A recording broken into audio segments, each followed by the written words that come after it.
కాజలో police శాఖ ఆధ్వర్యాన cordon search జరిగింది. పోలీసులు తనిఖీలు నిర్వహించి వాహనాలను సీజ్ చేశారు. ఈ కార్యక్రమంలో డీఎస్పీ మురళీకృష్ణ, సిఐలు ఏవి బ్రహ్మం, వీరాస్వామి తదితరులు పాల్గొన్నారు. అనంతరం వారు మాట్లాడారు.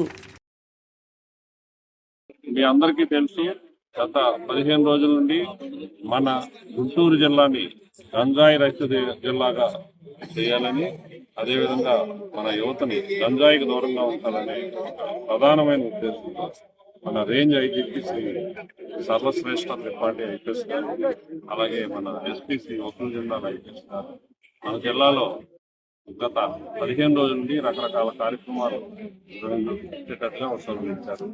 అందులో భాగంగా కాలేజీల్లోనూ స్కూల్స్లోనూ అవేర్నెస్ కార్యక్రమాలు నిర్వహిస్తున్నాం. అలాగే అదే విధంగా కొన్ని హాట్ స్పాట్స్ అంటే ఎక్కువగా ఎక్కడైతే గంజాయి సేవిస్తున్నారు, ఎక్కువగా గంజాయి కలిగి ఉంటున్నారు అనే హాట్ స్పాట్స్ ని కొన్ని ఐడెంటిఫై చేసి ఆ హాట్ స్పాట్స్ లో గార్డెన్ అండ్ సర్చ్ కార్యక్రమాన్ని నిర్వహిస్తున్నాం. ఒక వారం రోజుల క్రితం మన మంగళగిరి టౌన్ గండాలైపేటలో గార్డెన్ అండ్ సర్చ్ కార్యక్రమాన్ని నిర్వహించాం. అదేవిధంగా ఈరోజు మంగళగిరి మండలం తాజా గ్రామంలో ఈ రోజు ఉదయం 4 గంటల నుండి ఇప్పటి వరకు అంటే 7 గంటల వరకు గార్డెన్ అండ్ సర్చ్ కార్యక్రమాన్ని నిర్వహించడం జరిగింది.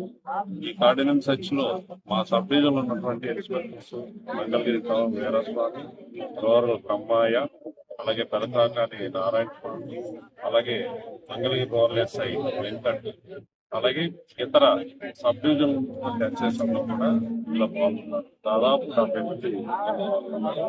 ఈ కార్యక్రమంలో 58 వెహికల్స్ ని నెంబర్ ప్లేట్ లేని వాహనాలు, అలాగే రికార్డ్ లేని వాహనాలు, వెహికల్స్ రికార్డ్ అన్ని కూడా వెరిఫై చేసి వాళ్ళకి రికార్డ్ లేనట్లయితే రికార్డు ఉన్నట్లయితే వెరిఫై చేసి అదేవిధంగా ఈ గ్రామంలో 10 మంది గాంజాయి కేసుల్లో గతంలో అరెస్ట్ అయిన అందులో 7 అందుబాటులో ఉన్నారు, 3 కూడా బయట. అలాగే ఇతర పాత నేరస్తులు కూడా ఒక 4 గుర్తించారు. వీరందరికీ కూడా కౌన్సిలింగ్ చేశారు.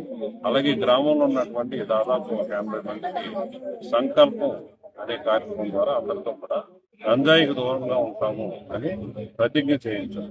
వారందరితో కలిసి సమిష్ట కృషితో మాదక ద్రవ్యాలు లేని సమాజాన్ని దారి చూపుతానని ప్రమాణం చేయుచున్నాను. నేను డ్రగ్స్ లేని జీవితం మరింత సరదాగా ఉంటుందని నా స్నేహితులకు చూపిస్తాను. ప్రభావాల గురించి తెలియజేస్తాను. నేను నా చుట్టుపక్కల ఉన్న ప్రదేశాలలో డ్రగ్స్ సేవిస్తున్నా లేక